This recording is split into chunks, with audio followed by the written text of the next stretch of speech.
अस्सलामुअलैकुम। आज जुमा था तो पूरा दिन मैं सोया रह गया और रात को जब मैं उठा तो आगे पैनकेक्स बने हुए थे जो कि बहुत मज़ेदार थे।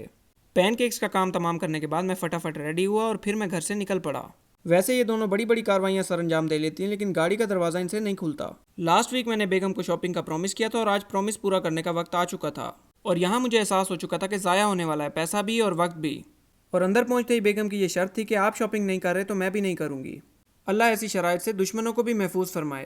काफ़ी देर घूमने फिरने के बाद मैंने अपनी शॉपिंग कंप्लीट कर ली और फिर बेगम को लेकर मैं प्लास्टिक सर्जरी सेक्शन पहुंच गया। यहाँ पर मज़े की बात यह थी कि सारा स्टाफ अरबी था और बेगम का हाथ अरबी में थोड़ा सा तंग था, तो इसलिए बेगम ने ज़्यादा पूछताछ नहीं की और इस तरह हम जल्दी से फ्री हो गए। और लंबी लाइनों में लगने के बाद हमने बिल करवाया और वहाँ से निकल पड़े। और फिर मैं मस्जिद कुबा पहुँच गया जो कि रात के टाइम और भी खूबसूरत लग रही थी। और फिर अपने और छोटे जिन के जूते उतारने के बाद मैं अंदर पहुँच गया।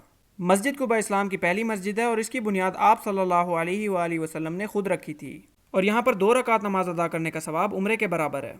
तो मैंने और मेरे जिन ने नमाज अदा की और फिर बहुत सारी दुआ मांगने के बाद हम वहाँ से निकल पड़े। और जिन को जूती पहनाना दुनिया का सबसे मुश्किल काम है। ये लोग बिल्ली को देखते ही उसके पीछे भाग पड़े और इन लोगों को देखकर मुझे अपना बचपन याद आ गया।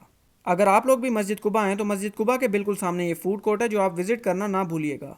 यहाँ पर फूड और कॉफ़ी की डिफरेंट वैरायटीज़ हैं और बहुत सारी ऐसी एक्टिविटीज़ हैं जो आप लोग कर सकते हैं। और हम दोनों शोहर बीवी अभी इंजॉय करने ही लगे थे कि हमें याद आ गया हमारे 2 जिन भी हैं और उन्हें भूख भी लगी हुई है। यहाँ पर मैंने ज़्यादा तो कुछ ट्राई नहीं किया हुआ लेकिन बलीला सुम्बुल मैं आपको ज़रूर रिकमेंड करूँगा क्योंकि इनकी फ्राइज़ बहुत टेस्टी होती हैं। और इनके साथ ही ये कॉर्न डॉग की शॉप है जो कि कॉर्न डॉग बनाते हुए दिल खोल कर सॉसेस डालते हैं। हैरान कुन बात यह थी कि आज जुम्मा था लेकिन उसके बावजूद यहाँ पर रश नहीं था, जिसकी वजह से हमें बैठने की जगह आसानी से मिल गई। बैठने के बाद मैंने फ्राइज से शुरू किया और उसके बाद मैंने कॉर्न डॉग को बड़े तमीज़ से खाने की कोशिश की, लेकिन चीज़ी होने की वजह से ऐसा पॉसिबल नहीं था। और कुछ ही देर बाद छोटे जिन ने मेरा वाइट सूट बर्बाद कर दिया। और फ्राइज़ खाने के बाद छोटे जिन का थम्स अप चेक करें। और फिर खाना खाने के बाद हमने अपना गन समेटा और ठिकाने लगाने के बाद हम वहाँ से निकल पड़े। और ये 2 जिन रास्ते में ही सो गए। उसके बाद एक भाई की फरमाइश आई हुई थी कि मतम बशीर के ब्रोश का रिव्यू दें, तो मैं मतम बशीर पहुँच गया। और काफ़ी सारा इंतज़ार करने के बाद मुझे मेरा ऑर्डर मिल गया। और उसके बाद मैं कुनाफा लेने के लिए कुनाफा हला पहुँच गया। बिलीव मी, इनका कुनाफा खाने के बाद आप कहीं और से कुनाफा नहीं खाएंगे। और उसके बाद फाइनली मैं घर पहुँच गया।